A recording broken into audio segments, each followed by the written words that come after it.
सूक्ष्म क्या है? एक पुष्प जो होता है, पुष्प में आपको जैसे हमारे अंदर है दो शरीर है, एक स्थूल और एक सूक्ष्म। हमें स्थूल शरीर तो दिखाई देता है लेकिन सूक्ष्म शरीर दिखाई नहीं देता। क्यों? वो शरीर वो जो कहता है ये मेरा हाथ है, कौन कह रहा है? वो जो अंदर बैठा है वो कह रहा है ये मेरा हाथ है। तो जैसे स्थूल शरीर दिखाई देता है, सूक्ष्म शरीर नहीं दिखाई देता। जैसे पुष्प होता है, पुष्प का आपको ये रंग तो दिखाई देता है लेकिन इसके अंदर छिपी हुई सुगंध जो है वो आपको दिखाई नहीं देती। सुगंध है लेकिन दिखाई नहीं देती। उसी प्रकार से हमारे अंदर जो सूक्ष्म शरीर है वो दिखाई नहीं देता और स्थूल शरीर ये दिखाई देता है। स्थूल और सूक्ष्म शरीर के बारे में बताया और सद्यो मुक्ति और क्रम मुक्ति के बारे में बताया। सद्यो मुक्ति क्रमो मुक्ति क्या है? सद्यो मुक्ति वो होती है जो सीधे मुक्त होके भगवान के धाम को पहुंच जाना।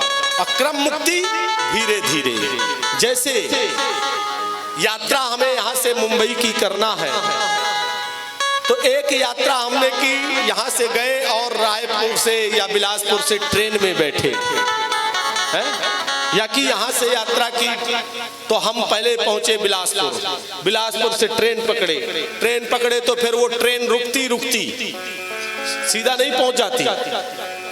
यहाँ से चलेगी, आगे स्टेशन पे रुकेगी, कहीं और रुकेगी, फिर जाके मुंबई पहुंचेगी। और एक यात्रा होती है प्लेन की यात्रा। किसकी होती है? प्लेन की। सीधे बिलासपुर रायपुर से बैठे और सीधे उड़ के पहुंच गए कहाँ? मुंबई। तो उसी प्रकार से सद्यो मुक्ति मतलब जैसे हम पहले कीड़े बने, कीड़े से फिर पक्षी बने, पक्षी से फिर हम जानवर बने, जानवर से मनुष्य बने, मनुष्य से देवता बने, देवता के बाद भगवान के चरणों में पहुंचे। इसे कहते हैं क्रम मुक्ति। सीधे उस कीड़े के योनि में ही हमने इतना मनन कर लिया, चिंतन कर लिया, भगवत आराधन कर लिया कि सीधा कीड़े के योनि से भगवान के धाम पहुंच जाते हैं। उसे कहते हैं सद्यो मुक्ति। समझ में आती है कथा कि नहीं? जिसको आती है तो जरा, जिसको नहीं आती वो हाथ उठाओ। अरे यहाँ के बहुत समझदार लोग हैं। इसके पश्चात सुखदेव जी ने कामनाओं के अनुसार देवताओं की उपासना के बारे में बताया। कामनाएं जिसकी जैसी होती हैं उसके अनुसार देवताओं की उपासना की जाती है। कि आधिपत्य कामः सर्वेषां यजेत परमेष्ठिनम् यज्ञं यजेद यशस्कामः कोशकामः प्रचेतसां विद्याकामस्तु गिरिशं दाम्पत्यार्थम उमा सते। कहा यज्ञम यजेत यशस कामः। जिस व्यक्ति को जीवन में यश चाहिए उसे भगवान यज्ञ का पूजन करना चाहिए, यज्ञ नारायण भगवान की उपासना करनी चाहिए। और कोश कामः प्रचेतसाम, कोश मतलब जिसे माल चाहिए उसे प्रचेताओं की उपासना करना चाहिए। जिसे विद्या चाहिए उसे विद्या कामस्तु गिरिशम, गिरिशम मतलब भगवान भोलेनाथ। जिसे विद्या चाहिए उन्हें भगवान शिव की आराधना करनी चाहिए। और दाम्पत्यार्थम उमाम सतीम, जो पति पत्नी में हमेशा प्रसन्नता बनी रहे, कभी कलह ना हो।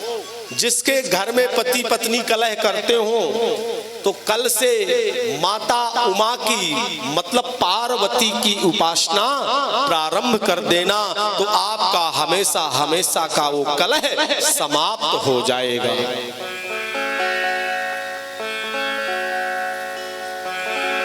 जिसको राज्य की कामना हो उसे मनु की उपासना करना चाहिए।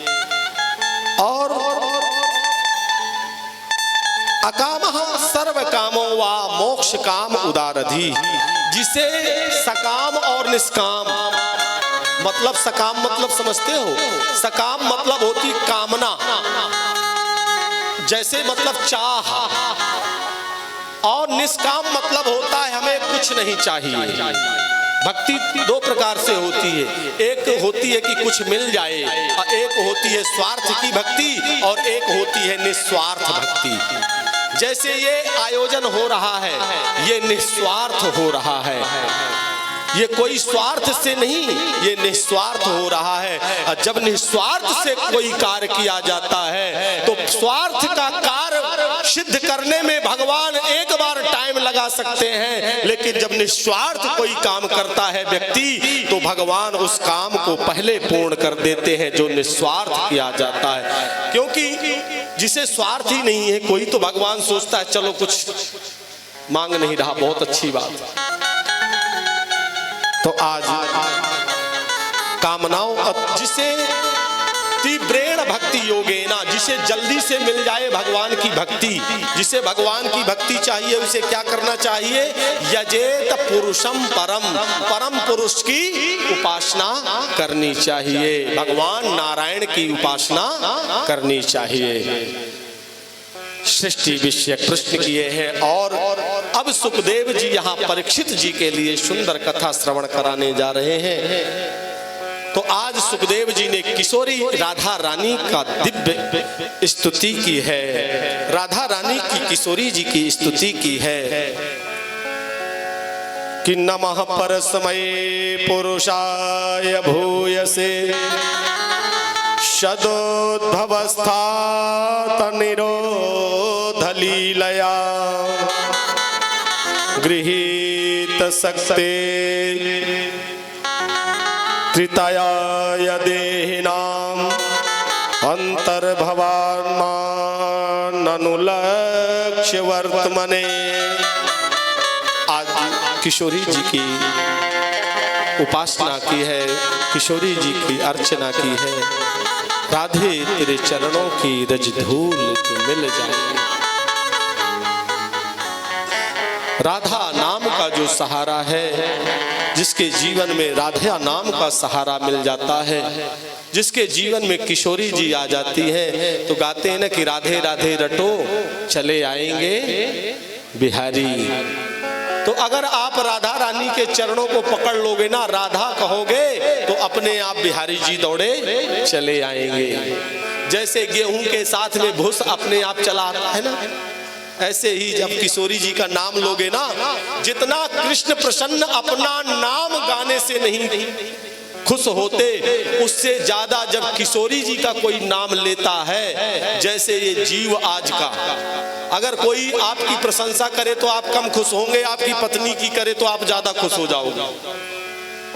तो उसी प्रकार से जब किशोरी जी का नाम कोई लेता है तो मेरे बांके बिहारी तुरंत खुश हो जाते हैं। आज दिव्य स्तुति की है राधा रानी की, सृष्टि विषयक प्रश्न किए हैं, विराट स्वरूप का वर्णन किया है और भगवान की लीलाओं का वर्णन करते हुए राजा परीक्षित ने प्रश्न किए हैं और भागवत के 10 प्रकार के लक्षणों का वर्णन किया, सर्ग विसर्ग आदि के बारे में बताया।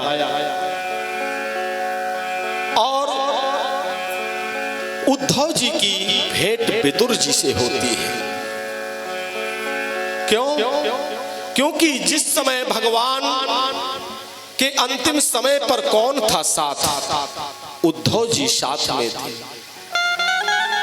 उद्धव से भगवान ने कहा था, उद्धव मैं अब इस धराधाम को छोड़ करके जा रहा हूं, लेकिन अगर कहीं मेरा वो भक्त विदुर मिल जाए तो विदुर से कहना कि द्वारिका नाथ आपको याद कर रहे थे। आज वही विदुर है।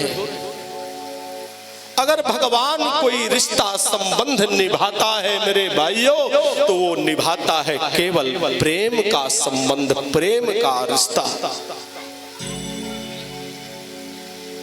जिस समय धृतराष्ट्र को विदुर ने समझाया था कि तुम इन पांडवों के टुकड़ों में पल रहे हो, जिन पांडवों के लिए तुम्हारे पुत्र ने कितने कष्ट दिए हैं, वनवास दिया, जहर के लड्डू खिलाए, द्यूत कीड़ा में हराया, और जब आज वो जीत चुके तो तुम उनके टुकड़ों में पल रहे हो, उनके राज्य में रह रहे हो। समझाया। उसी समय जब विदुर को दुर्योधन ने अपने महल से बाहर कर दिया, राज्य से बाहर कर दिया, विदुर जी एक कुटिया बना करके रहते हैं बाहर। लेकिन जब 14 वर्ष का वनवास पूर्ण हो जाता है और जब पांडव लौट करके आ जाते हैं तो पांडवों की ओर से भगवान श्री कृष्ण शांति पत्र लेकर के और दुर्योधन की सभा में जाते हैं। दुर्योधन की सभा में जब जाते हैं, दुर्योधन को जब ये संदेश मिला कि श्याम सुंदर आ रहे हैं, तो दुर्योधन ने भगवान के स्वागत के लिए सुंदर पुष्पों से मार्ग को सजाया है, सुंदर भोजन व्यंजन बनवाए हैं, और आज सभा में दुर्योधन बैठा हुआ है। उसी समय मेरे श्याम सुंदर शांति पत्र लेकर के और आज दुर्योधन के यहाँ इंद्रप्रस्थ में पहुंच जाते हैं। और जैसे ही इंद्रप्रस्थ में पहुंचे, बैठे हैं, भगवान श्याम सुंदर ने कहा, दुर्योधन, मैं पांडवों की ओर से पत्र लेकर के आया हूं, समझौता करने के लिए आया हूं। देखो, आपका जो शर्त था कि इन्हें वनवास में रहना चाहिए, उतने वर्ष इन लोगों ने वनवास भी भोग लिया, अब कम से कम इनका राज्य इन्हें वापस कर दो। तो दुर्योधन ने कहा, नहीं नहीं, मैं इनका राज्य वापस नहीं दे सकता। कहा, अगर राज्य नहीं दे सकते तो कम से कम 5 गांव प्रदान कर दो। कहा, 5 गांव भी नहीं दे सकता, 5 घर भी नहीं दे सकता, यहाँ तक कि हे केशव, सूचिष्यामि नरास्यामि बिना युद्धेन केशवा, हे केशव, मैं बिना युद्ध के एक सुई के नोक के बराबर भी जमीन नहीं पांडवों को दे सकता। जब इस प्रकार से दुर्योधन ने कहा, अब तो जब मना कर दिया है, दुर्योधन ने कहा, श्याम सुंदर, चलो प्रसाद ग्रहण कर लो, भोजन प्रसाद पालो। आज उसी सभा में विदुर जी सबसे पीछे आकर के बैठे हुए थे। विदुर जी आके बैठे थे सभा में। उसी समय श्याम सुंदर ने कहा, दुर्योधन, आपने कहा भोजन कर लो, प्रसाद ग्रहण कर लो। अरे दुर्योधन, भोजन 2 परिस्थितियों में किया जाता है। कौन सी परिस्थितियां होती हैं जब भोजन किया जाता है? या कि खाने वाले के अंदर भूख हो, या खिलाने वाले के अंदर भाव हो। अगर किसी व्यक्ति के अंदर भूख ना हो और खिलाने वाले के अंदर भाव हो कि भैया एक रोटी तो ले लो, आपने अभी मेरे हाथ से रोटी नहीं ली, जब आपका ऐसा भाव होगा तो उसके अंदर अपने आप उस रोटी के लिए जगह बन जाएगी। तो दुर्योधन, ना तो मेरे अंदर भूख है और ना तुम्हारे अंदर भाव है, और वैसे भी आज तो मेरा निमंत्रण विदुर काका के यहाँ है, क्योंकि विदुर जी बैठे बैठे पीछे ये विचार कर रहे थे कि काश श्याम सुंदर आज मेरे घर में आकर के भोग लगाते। भगवान बाहर की पुकार को बाद में सुनता है, लेकिन हृदय की पुकार को मेरा गोविंद पहले सुन लेता है। क्यों कि चींटी के पग घुंघरू बांधे वो भी साहब सुनता है। वो चींटी कितनी बड़ी होती है मेरे भाई, और उसके पैर से घुंघरू बंधा हुआ, पायल में जो घुंघरू बंधा हुआ होता है, और जब वो चींटी चलती है तो उस पायल की घुंघरू की आवाज जब निकलती है उसको भी मेरा गोविंद सुनता है, मेरा ठाकुर सुनता है। तुरंत कहा कि आज तो मेरा विदुर के यहाँ आमंत्रण है। विदुर जी ने विचार किया कि मैंने तो अभी आमंत्रण दिया भी नहीं, केवल मन से सोचा और गोविंद ने मेरे मन की पुकार को सुन लिया। तुरंत उसी समय वहां से विदुर जी उठे कि मेरे घर में तो कुछ खाने को है नहीं, मैं क्या खिलाऊंगा गोविंद को। दौड़ करके वहां से उठ के बाजार चले जाते हैं और श्याम सुंदर मेरे सभा से उठ करके आज विदुर की कुटिया की ओर प्रस्थान करते हैं। और जब विदुर की कुटिया के ओर पास में पहुंचे, विदुरानी स्नान गृह में स्नान कर रही होती हैं और उसी समय भरी गर्मी में श्याम सुंदर ने आवाज लगाई, अरे काकी।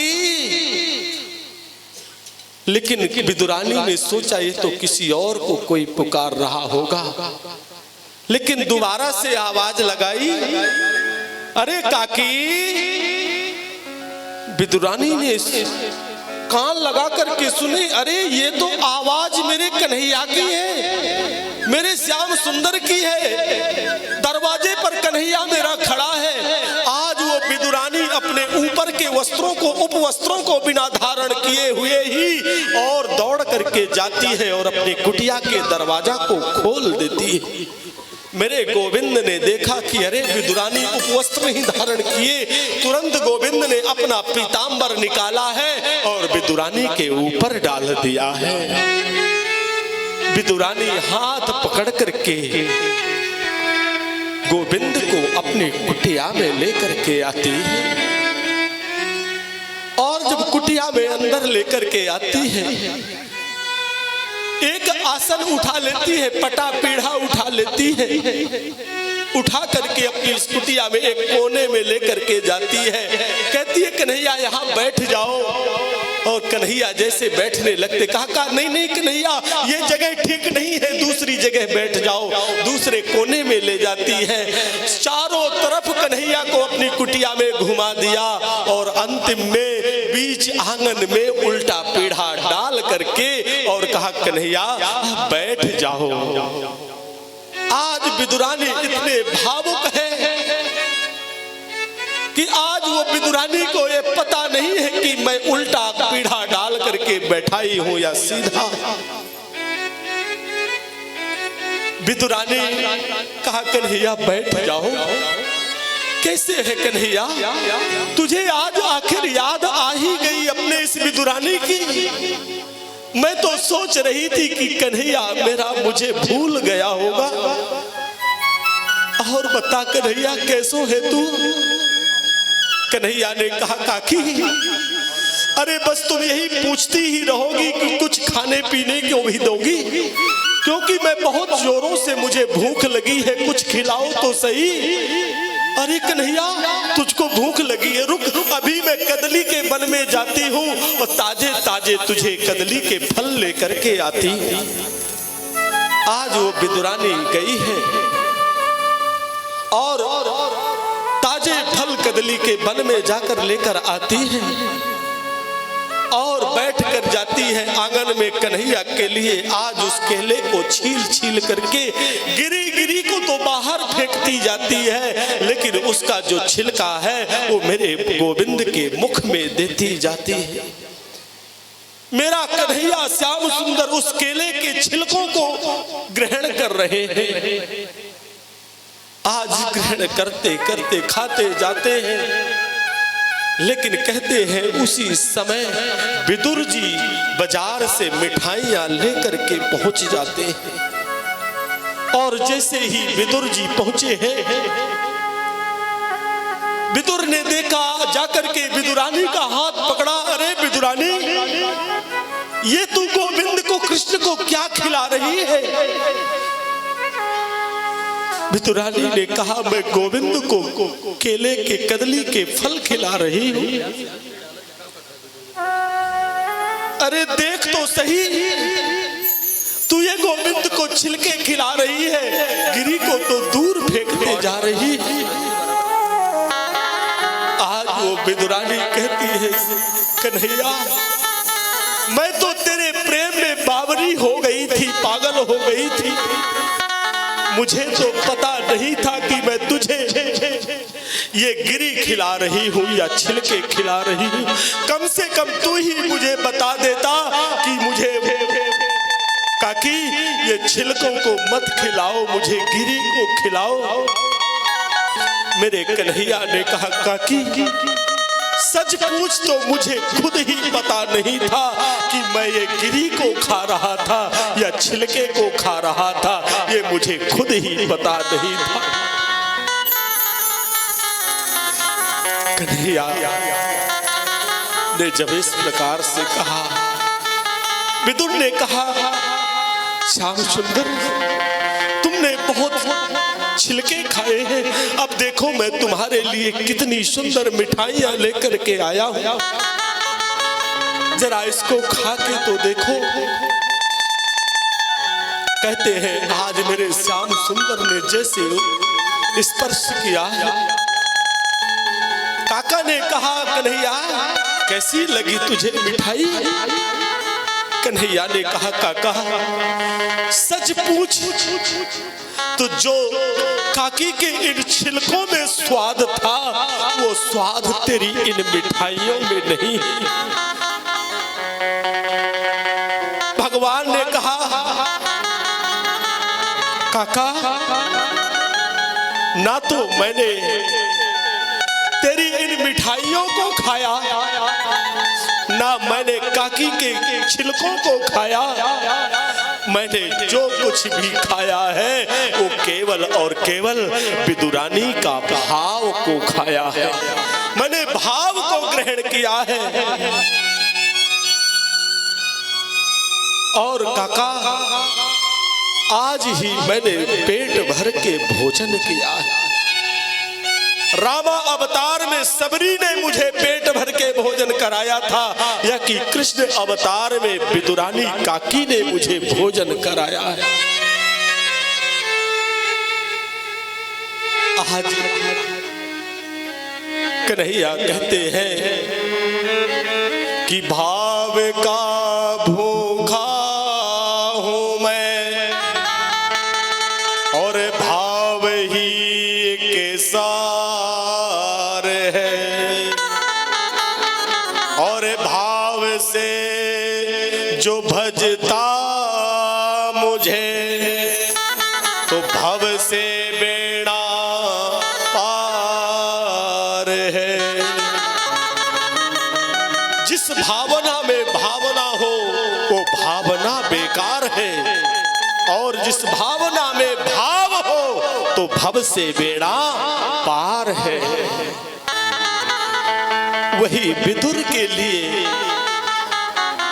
आज मैत्रेय मुनि समझाते हैं। मैत्रेय उद्धव विदुर संवाद होता है। उद्धव जी ने कथा श्रवण कराई है, लेकिन उद्धव को ये कहा था, उद्धव तुम विदुर को हर लीला का दर्शन करा देना, बता देना, लेकिन मेरे महाप्रयाण की लीला का दर्शन मत बताना। आज भगवान की लीलाओं को सुनाया और कहा आगे के लीला अगर सुनना है तो आप मैत्रेय मुनि के पास जाइए। तो आज मैत्रेय मुनि ने आगे की कथा श्रवण कराई है।